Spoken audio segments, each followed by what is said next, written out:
1447, 48, thereabouts. I was a celebrity. I was diving into probably 20 feet water from 40, 50 feet up. And you could see the rocks very clearly from the perch. And you had to climb up this mountain on loose shale type stone. And sometimes you would slip and slide back down the climb. And it took about 15 minutes to get up there. And there was a perch. And I have a fairly decent swan. But what I didn't realize at the time, and this is just coming in now, what my celebrity was all about is that I challenged death. That's what they were there to see. Don't death come. Be afraid, and be very afraid. How is it, bruh? How's it, bruh? Is it that one?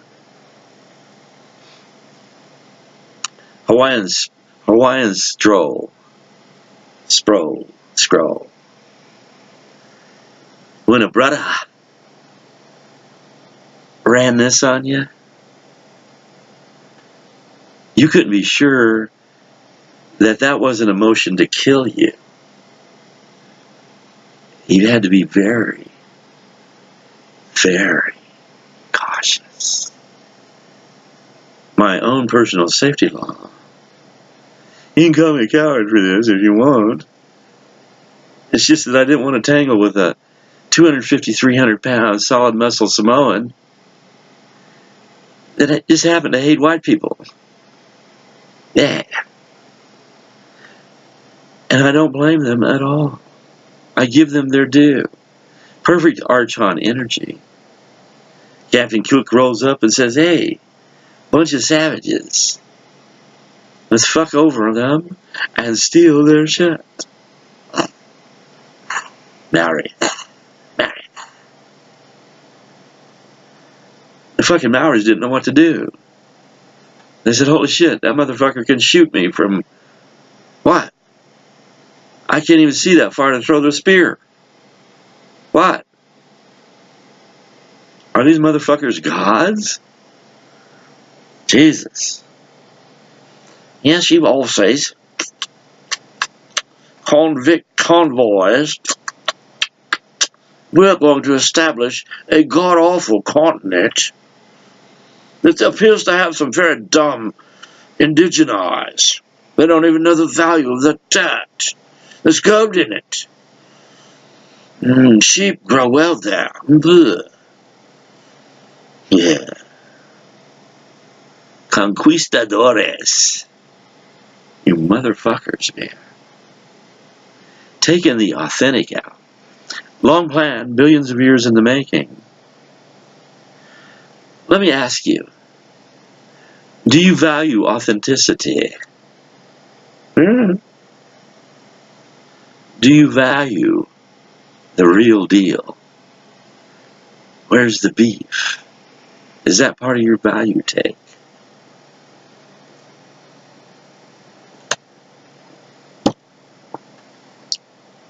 That's a good example of how they play around. Everybody was pissed off at the shortcomings of the offerings at the chains. A regular McDonald's with cheese. You got the sauce. You get it with mustard, ketchup. And the meat looked like it had been processed really well. So much so that you didn't know what the fuck was in it. That kind of stuff. The Spurlock, oh man, made his bones big time. Supersize me. Unless you've lived that, unless you've supersized. Got by on three big fucking 32-ounce sodas a day. Subjected yourself to all of the intoxicating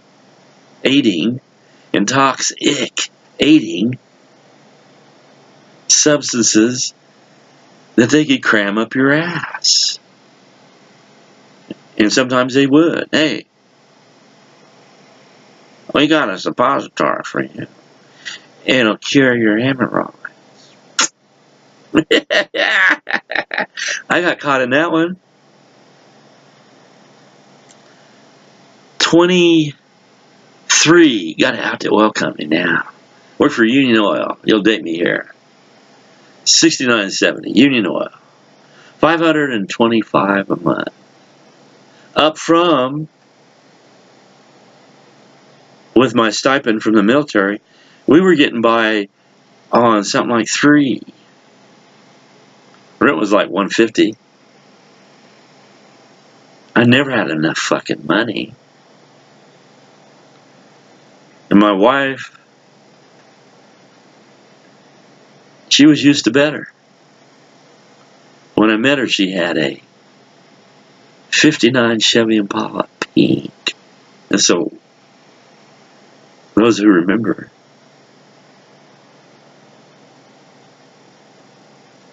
and this was my chivalry of the time. My good friend Robert, I want to give him his last name, one of my roller skating buddies, we had a tribe at the rink. And for all you black people, it was segregated. This is Bakersfield in the 50s. There was a black rink. It wasn't as hopping as Buzz's Rollerama. RSROA all the way. I hated the elites. I hope he's still around, and if he gets this, it'll be okay, baby. But there was this cat named, I think his name was Billy Campbell. Campbell. And he was on the RS, Roller Skating Rinks of America ladder. Powerful organization in roller skating, 50s. They were like the Olympic people for roller skating. Because if you recall, they didn't have too much roller skating in the Olympics at ice skating. Those elites were pricks too. I'm so much more elevated than you because I can do a triple dipple and a backflip and do impossible feats of sheer agility. And you can't. In Flashdance, when Jennifer Beals' partner, the blonde chick, disintegrated, what was the propaganda value of Flashdance? We can't all be winners. Like Jennifer Beals. I thought her career was going to take off. I don't know about you, but I thought she was really going to get it. You know, be as famous as maybe a Diana Carroll. Maybe as famous as. Look at what Diana did. Holy shit. Whenever I see that woman in action, I would be humming. Ooh, what would it be like to get that? You women. You beautiful, godly-like creatures. You're worshipped and adored. You're sought after. You're hunted.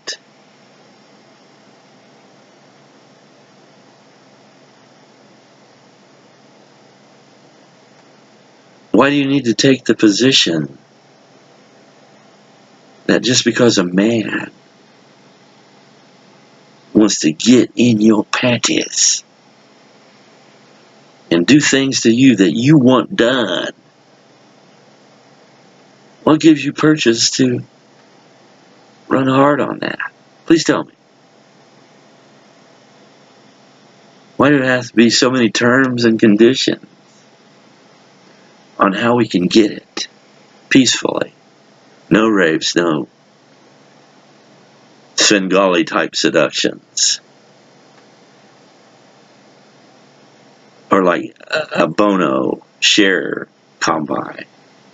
Oh, here's a Svengali. Chop your balls off. That'll solve the problem. Sonny. I want to say high bloodline influence might be hybrid. I don't know. Look at what that dude did. Cher. And she's still around. Cher.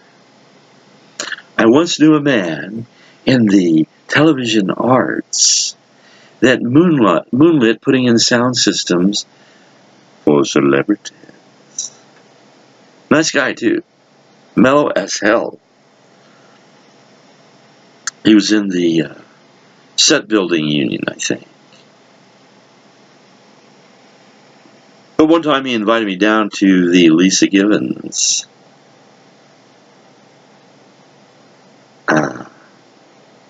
What the hell was that show? It turned into huge. But I loved Lisa Givens. But I couldn't stand it. I was like, God, if I went to see Lisa and she isn't anything like her public persona, it would crush me. But that's what happened to me when I went to see Solid Gold. Dating again. I was in Hollywood at that time. This is after 70. Got the tickets. Went down to they used to have a tower, I think it was KTLA. That studio's system there. And they ran you like cattle. It was summertime, hot sun. And they kept people sweating out to the run-up to get into the cool studio. They kept us out on the line, sweating for a couple of hours. Long line, too. They were getting after it. Look at what all those hammers in solid gold could do. Singing, dancing. Ooh. Shaka Khan. Whitney Houston. Just getting hammered. I've been with a woman that was very close to Shaka Khan in stature. Oh, brick house doesn't even begin to cover her. And she let me run on her. That only lasts, when I didn't measure up, it fell apart real quickly. And I didn't know at the time that size does matter. I thought that I could get in there and do my buzz bang, high intensity, hours, no let up, chewing, licking, sharing a bottle of Martinelli's. I did with, this is getting out, I'm sorry, but I've got to go. I'm not going to give a last name, but my Taurus, I've had two that were magnificent. Claire and Leica. Unusual name. How you doing, Leica? Hope you see this. How you doing? I'm sorry I jammed you at the swap meet. I was pissed off because you left me so nastily. Just abandoned me. We were going fine. Weekend comes up, we were supposed to get together, and Leiko stops answering the phone. And she isn't calling me back. This is after about 3 months. Or more. Maybe 6. At that time, I had my CB 1100F Honda. All you superbike historians out there. I also had an option to ride an 1100 Suzuki superbike. And I've had a couple of Yamahas myself. And Suzukis. Yeah.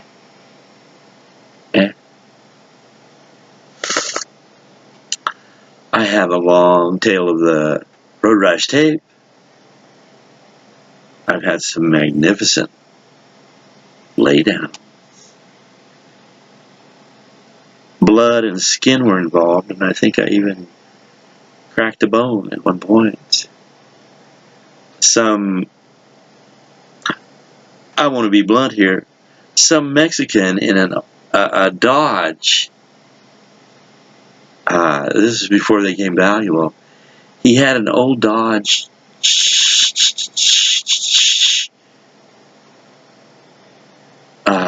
Charger, I think. Dodge Charger.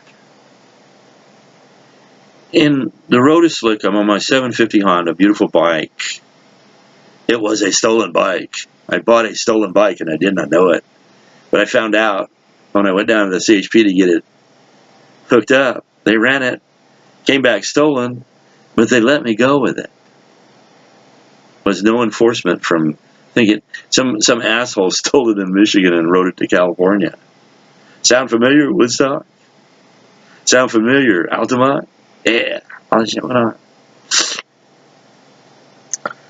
But that was a bike of my dreams. Before that, I was like 50cc to maybe 250. I mean, I think I had a 325 at one point. Honda, I got on a 325, something like that.